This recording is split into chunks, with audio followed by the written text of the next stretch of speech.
Bonjour, alors aujourd'hui on va voir des règles de cadrage et de mise en page en BD. En BD c'est comme au cinéma, il faut qu'on oublie qu'on a un cadre d'image. Il faut qu'on rentre dans l'image, qu'on rentre dans le récit. On veut pas savoir, comme au cinéma, on veut pas savoir qu'on est dans une salle obscure avec la ville autour et des gens autour, on veut rentrer dans le film. Donc, en général, les erreurs qu'on fait, c'est ça. On dessine nos personnages bien dans le cadre, on dépasse pas, on déborde pas, on touche pas les bords, là, sauf en dessous, à un moment où au niveau où le corps rencontre le bas de l'image. Mais la tendance, c'est ça, c'est de respecter les bords de l'image. Hein. Je rajoute des objets, un soleil, un nuage, mais surtout, ils ne sont jamais mangés par les bords de l'image. Et ça, ça nous fait pas oublier qu'il y a un cadre. Il n'y a plus qu'à dessiner le cadre et l'accrocher au mur. Voilà. Alors qu'en BD, pour faire oublier ce fameux cadre, pour faire oublier que c'est une image en 2 dimensions, et limitée dans sa hauteur et sa largeur, on va utiliser les objets, tout ce qui peut déborder de la case. Comme ici, ce nuage, la partie que j'ai fait en pointillé, en fait, c'est ce que notre cerveau va imaginer, va compléter. Comme notre cerveau voit un début de nuage, automatiquement, instinctivement, il va en imaginer le reste. Et ça va donc nous amener en dehors de l'image, au-delà du cadre, et donc nous faire instinctivement, inconsciemment, effacer le cadre et oublier son existence. Donc, c'est intéressant pour faire oublier le cadre que beaucoup d'objets, comme ce personnage, comme l'horizon, la ligne d'horizon, finalement rencontrent le bord de l'image et entraînent notre inconscient à effacer, à prolonger ces lignes et donc à effacer les limites imposées par le cadre. Voilà, là il y a des montagnes, alors c'est pareil, notre cerveau va continuer ces montagnes en dehors du cadre, et tout ça, ça va nous amener à effacer inconsciemment la présence du cadre et à en oublier l'existence. Voilà, pareil, tout ce que je mets en pointillé qui dépasse le cadre, c'est ce que notre cerveau va inconsciemment essayer de faire.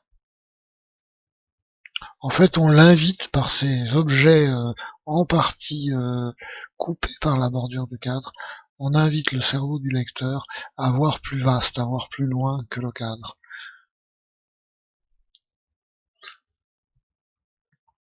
Et là, en plus, je joue sur la profondeur de champ. J'ai un premier plan dans l'ombre, un personnage qui lève la main, et puis un second, et puis un plus petit encore au bout. On peut même l'ombrer pour faire ressortir ce 4e plan. Et tout ça, ça donne beaucoup de profondeur à l'image.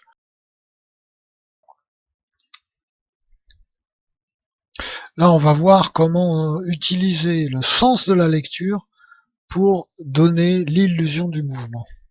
En fait, notre regard parcourt les images de la gauche vers la droite instinctivement, depuis qu'on a appris à lire. Et donc, si je fais un bonhomme qui court de la gauche vers la droite, évidemment, en fait, ce qui va se passer, si en plus je renforce cette impression par des lignes horizontales comme ça, ce qui va se passer, c'est que comme notre regard va suivre la ligne de sa course, on va lui donner de la vitesse. Pareil pour cette balle qui rebondit, en fait, en partant de la gauche vers la droite, notre regard va suivre les rebonds et va nous donner l'illusion que cette balle a effectivement rebondi. Si on faisait ces images dans le sens contraire, ça ne fonctionnerait pas du tout, puisque ça irait à l'encontre du sens de la lecture. C'est pour ça que c'est pas si évident de lire des mangas qui se lisent de la fin vers le début et de la droite vers la gauche. Parce que tout dans notre instinct pense autrement, puisque nous lisons depuis tout petit, de la gauche vers la droite. Ici, on va utiliser encore ce procédé. On va confronter le personnage de gauche à un arrêt brutal, quelqu'un qui lui dit stop et qui lui tend la main. Et là, ça marche bien, puisque voilà, notre regard va venir se heurter à sa main tendue et on va bien ressentir cet arrêt brutal.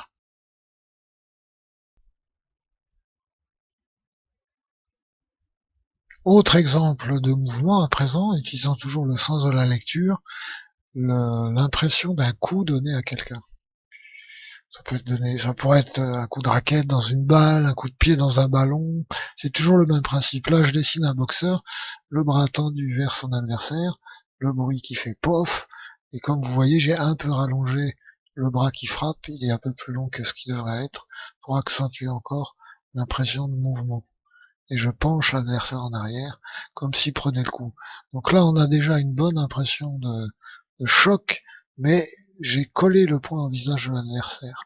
Et ça, c'est une erreur qu'on fait souvent au début, parce qu'en fait, ça donne l'impression que le coup n'est pas très fort, puisque l'adversaire encaisse le choc, il supporte le choc sans que sa tête soit projetée en arrière.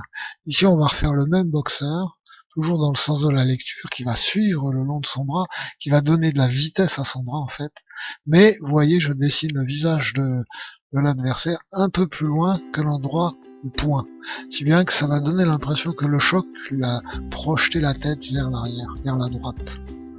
Voilà, je dessine l'impact avec ces éclats là. Ils sont d'ailleurs souvent colorés en jaune. Et toujours le corps tordu vers l'arrière. Et là, on sent encore mieux le choc et la vitesse. Et en fait, ce mouvement, c'est notre œil qui le donne, avec le sens de la lecture. Alors évidemment, cette image inversée ne donnerait pas du tout cet effet-là. Alors ça marche aussi pour la course, hein. Là, même quand c'est pas linéaire de la gauche vers la droite. Là, je vais faire un personnage en perspective qui poursuit un autre personnage, plus loin, mais j'utilise quand même le sens de lecture gauche-droite. Là, c'est gauche-droite plus de l'avant vers le lointain, mais ça fonctionne bien aussi. Évidemment, si j'inversais cette image, ça fonctionnerait moins bien.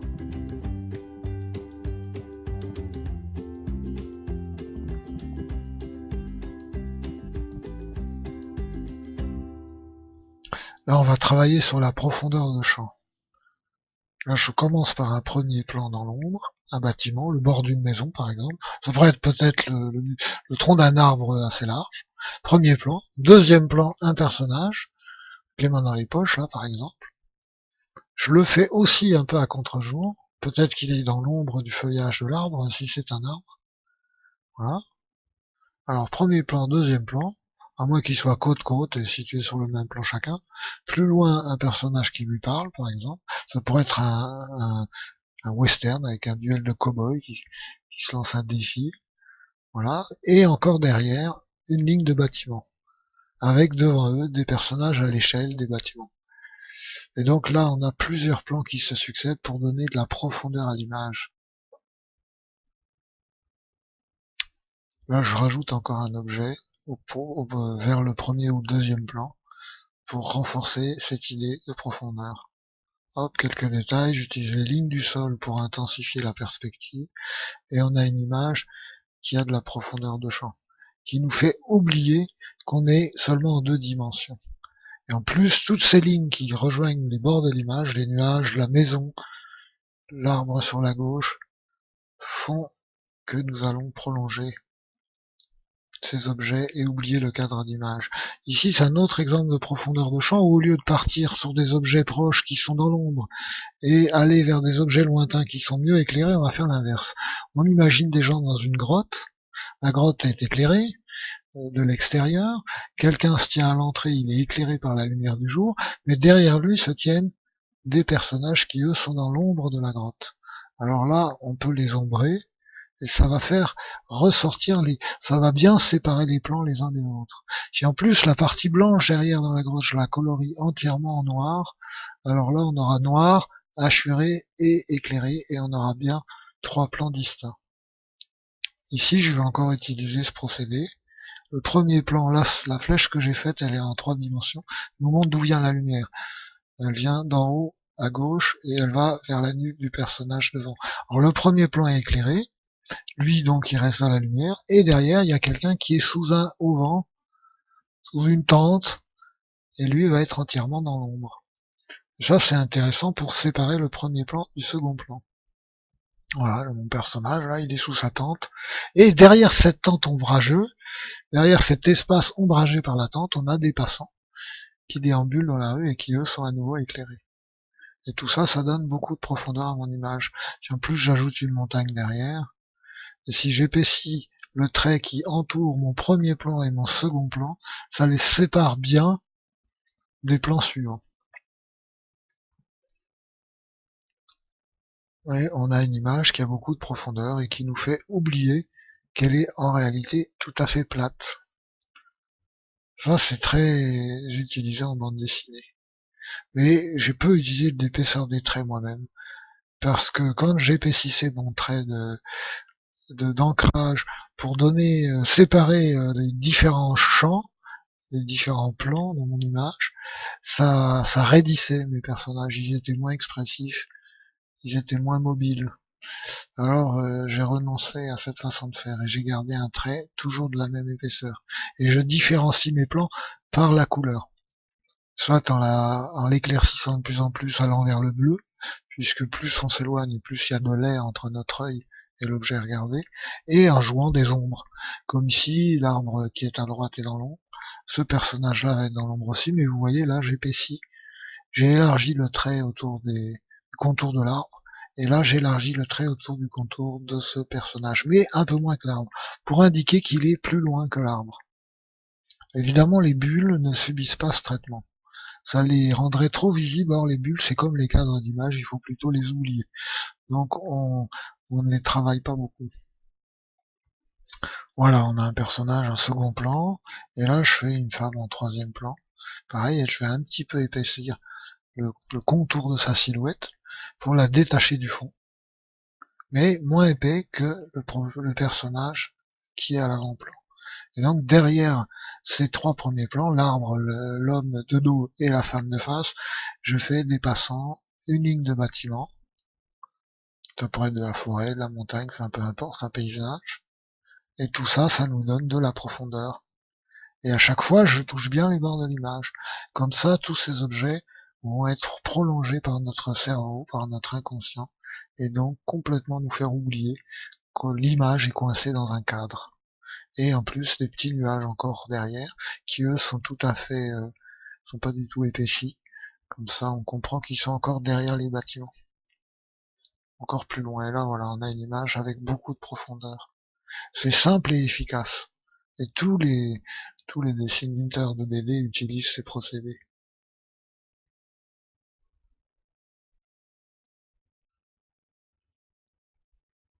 J'aime beaucoup donner de la profondeur à mes images et faire oublier qu'on est en fait en 2 dimensions, en donnant l'impression, avec toutes ces astuces, qu'on est en 3 dimensions. Là, vous voyez, dès que j'ombre le premier plan, c'est le second plan, là, celui-là, ce bonhomme, il va ressortir encore mieux, il va encore mieux se détacher du reste. Et ça, on peut le faire ou à l'ancrage ou à la couleur, évidemment. Dans Titus, je fais pas de hachure très rarement, donc c'est avec l'ombrage que je vais jouer comme ça sur la profondeur de champ.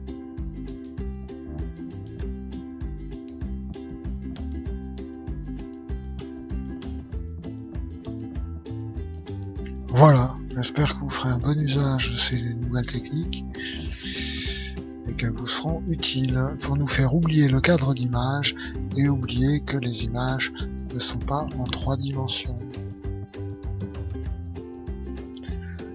Cette vidéo est maintenant terminée. Merci de me laisser en commentaire vos impressions, ce que vous avez aimé, moins aimé, afin que je puisse améliorer la prochaine vidéo. Merci d'avoir regardé et je vous dis à bientôt.